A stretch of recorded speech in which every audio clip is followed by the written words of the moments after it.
Parshas Bamidbar opens up Sefer Bamidbar, and the whole book is called the Book of the Desert.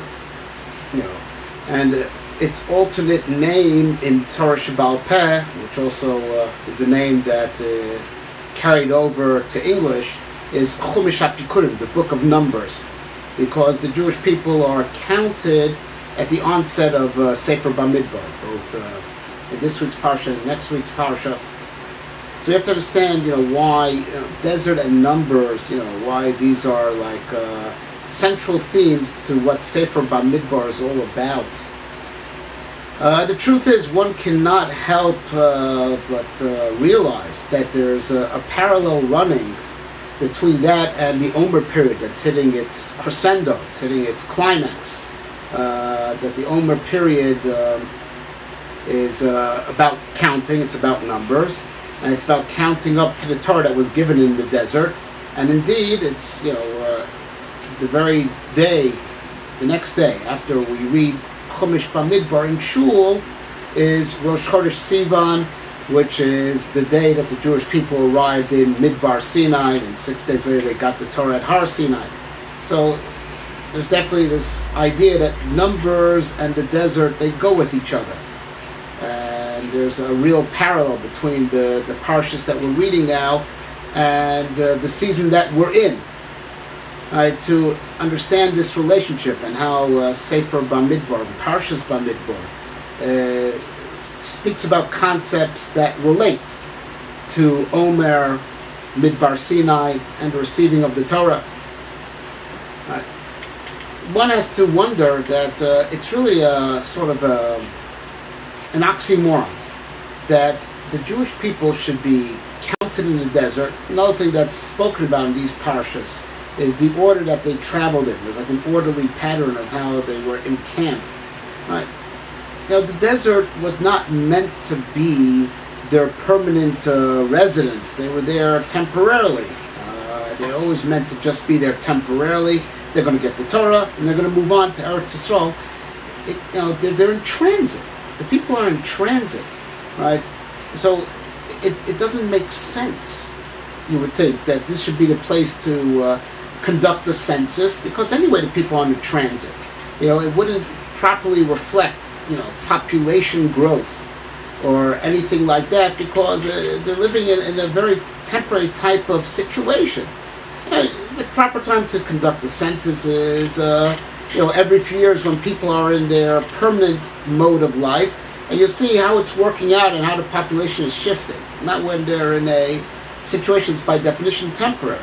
The same thing with the tremendous hakpada, or the tremendous exactingness of how they're supposed to travel by which tribes with which flags. Right? That's also something which you wonder what how it's like them here and them here and them here, when really you're nowheresville. You're in the desert. You're nowhere. The main thing is just to get out of there, and there's like a deal of how everyone should be parked and stationed, even though you're not in a stationary situation. You're in a transitory situation. You're in transit. Right? So to understand what's being alluded to over here, right, which is concepts that are reaching a climax right now in the Omer period, and as we are historically reaching the anniversary of those dates that historically we reached, Midbar Sinai. Right?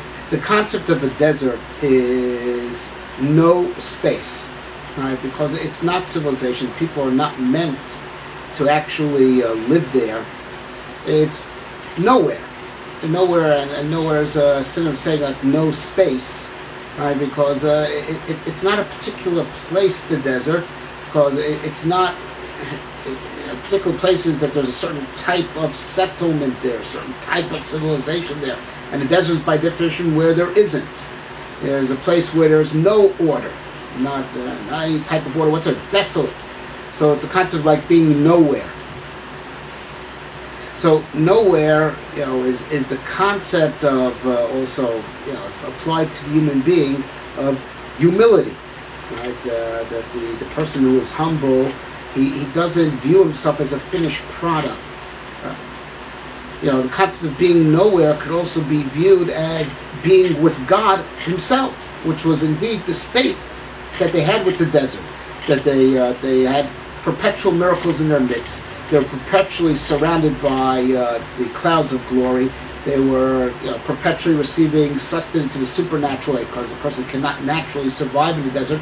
So they're with God, because the illusion of being separate from God is man having his own space, right? I'm in my own world, right? But a desert is no world; it's nowhere. So in the desert, a person cannot possibly escape being with God, because there's like no ultimate reality to get absorbed in, because you're nowhere. So since you're nowhere, so by default you either die or you're with God.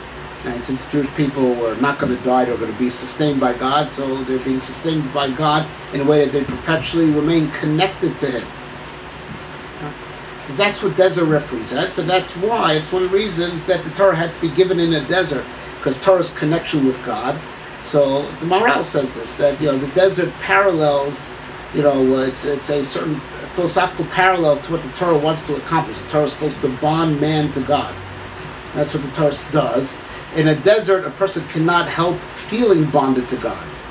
Just even to say it on just a very simplistic level, in the desert, you can't afford to be without God, because you'll die there. You have to be with God in the desert.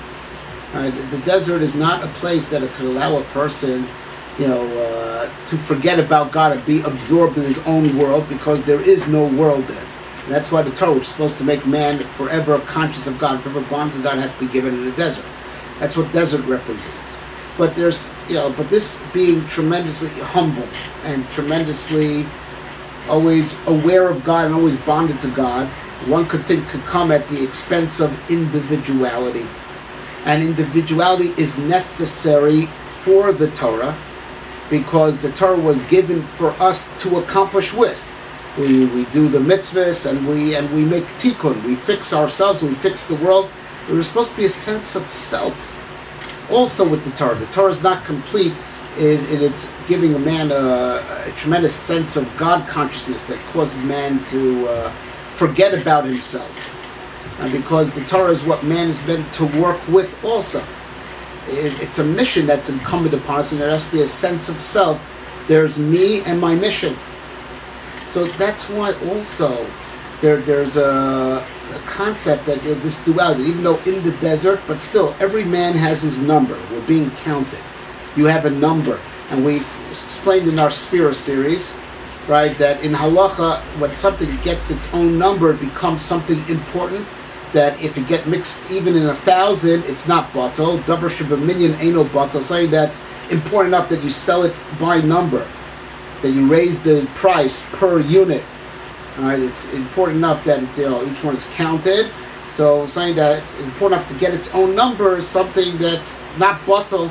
So the fact that every Jew got his number, right? That's every Jew has gotten his particular mission that's very special, that can never be annulled. You're unique. It is your mission, and even 1,000 people can't obscure you.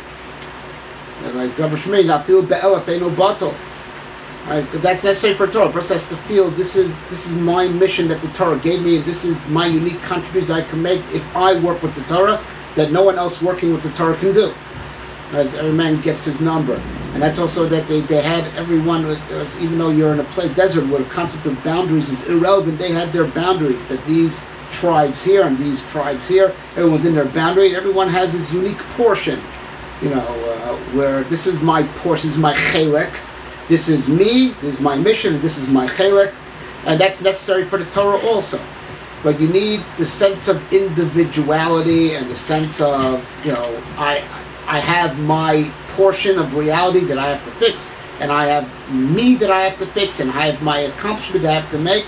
That all has to come together with a concept of annulment to God, because why am I important? The duality is I am important because God gave me a mission.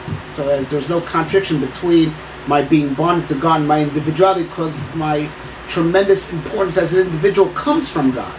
And that's also the counting, that God counted us. Hashem is asking Moshe to count it as his agent. It shows that God is thinking about us. God cares about us. God is counting us because we are dear to him. So the sense of having a number and having a gvul, right, having my unique, turf, that comes from God also. Right? That's the special duality that there is in Parshat Bamidbar, right? The book of the desert and yet the book of numbers, right? The concept of annulment, the concept of being nowhere, and therefore God is everything, and I just have to submit to him. And yet there's me and my can do and my unique chelek of reality, and the two go together, and there is no contradiction between the two, because our annulment to God, our being in the desert, gives us the number and gives us our unique chelek. And this is the tremendous breakthrough that we're coming to right now in the days of the Omer, as we're beginning to work on the final week up to Matan Torah, which is coincides with starting the book of Bamidbar, because that final week also coincides with when the Jewish people reached Midbar Sinai. They came on Rosh Chodesh Sivan, right? Going together, annulment to God, but the annulment to God is the basis for tremendous sense of individuality and tremendous sense of individual accomplishment and individual meaning, and that is in no way contradictory to annulment to God. It's an unbelievable, beautiful synthesis that only exists within Torah. There's nothing like it in the secular world, because in the secular world, it's one at the expense of the other. Individuality is at the expense of being annulled to the cloud. It's uniqueness of Torah, annulment to God, and tremendous sense, my own number, my own chelek.